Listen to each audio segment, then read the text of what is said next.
Hello, and welcome to Around the Political World with John Rothman. I am your host, John Rothman. If you're a fan of the show, make sure to hit the follow button on the top right of Apple Podcasts, Spotify, or wherever you are listening at this very moment.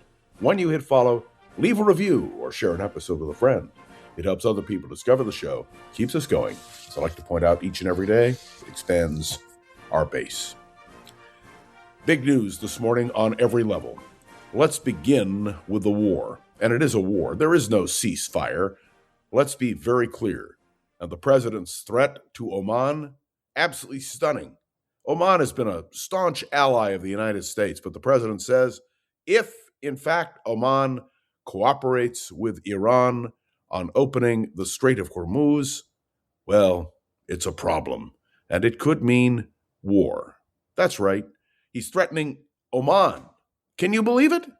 Not to mention the fact that Kuwait has now been attacked by Iran. This is not a ceasefire. This is not a moment to speculate about peace.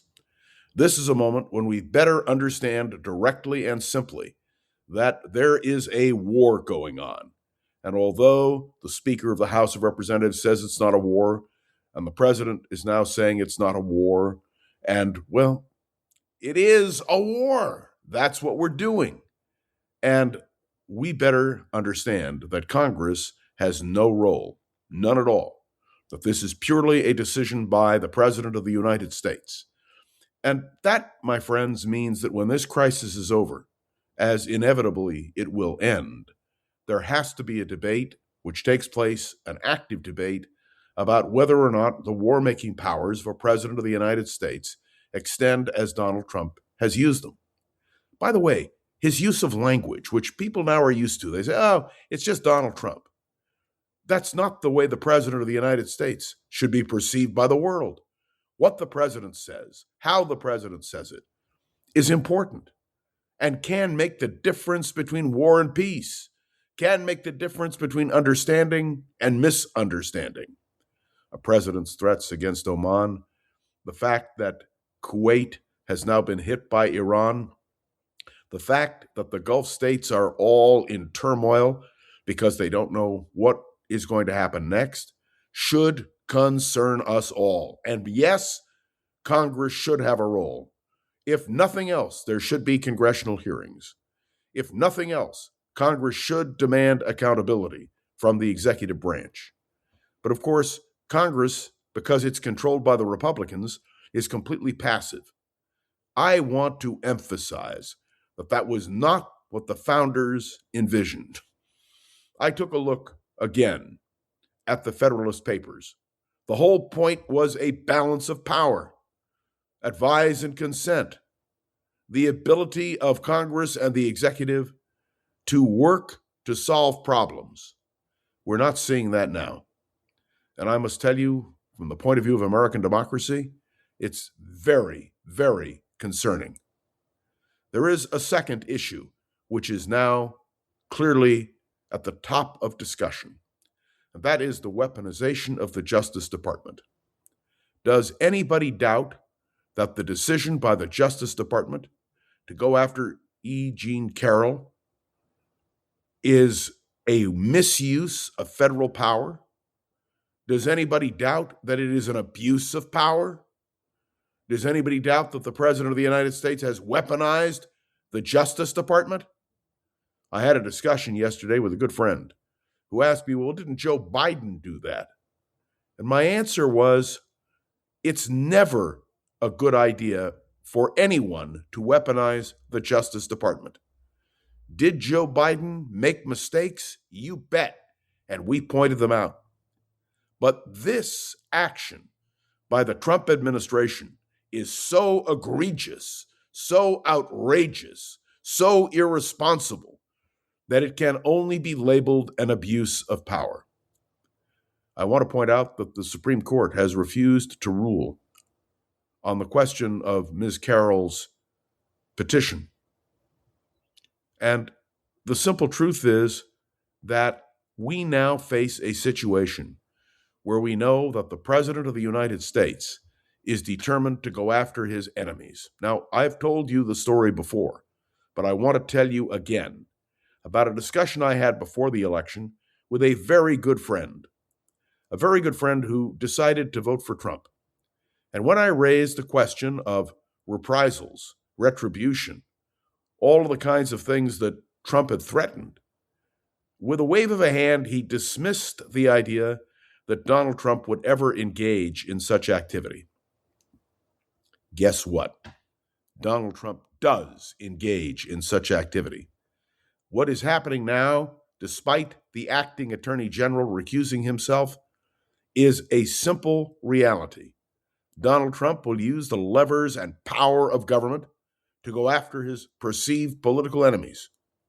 Now, you can say a lot of things about Joe Biden, and a lot of things he did, frankly, we condemned. But Joe Biden never weaponized the Justice Department in this way. Certainly, this is something which needs to be considered. One of the things that came out of Watergate was the whole idea that the president should separate himself from the Justice Department. The acting attorney general is the president's former personal attorney. That's why he had to recuse himself in the Carroll case. And yet, we are watching now in real time the abuse of power being demonstrated every single day. I am pointing this out because in a normal time, this president, over so many different issues, would have been investigated.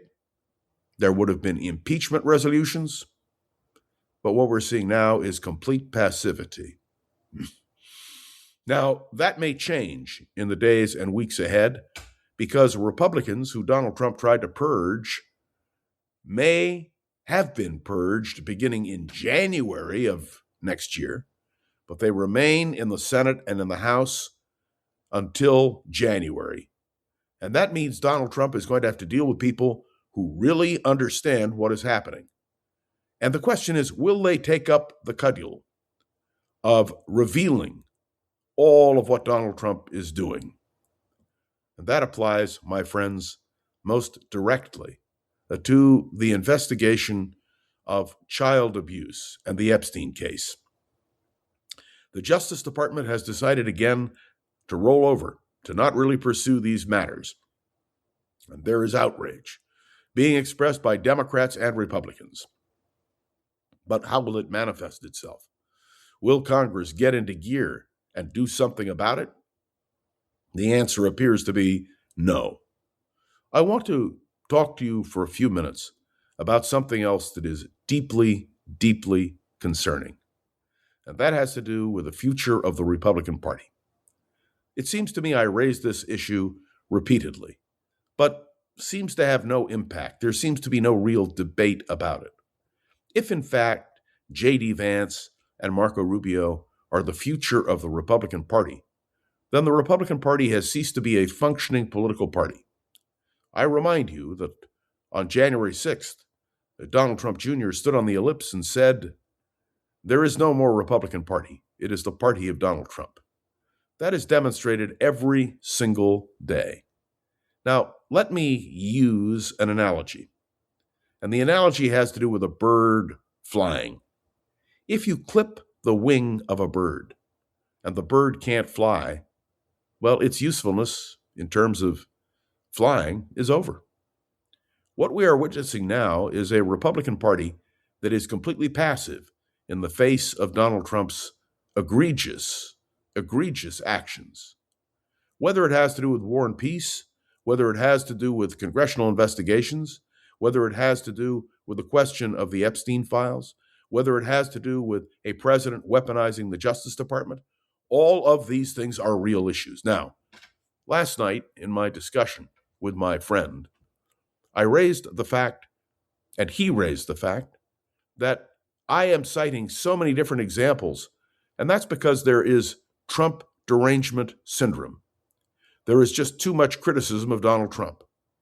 Let me, again, try to explain that the fact is Donald Trump is attackable in terms of his issues and problems on so many different fronts.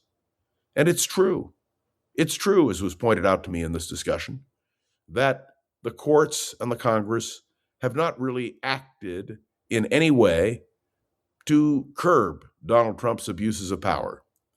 And the question that was asked me was why?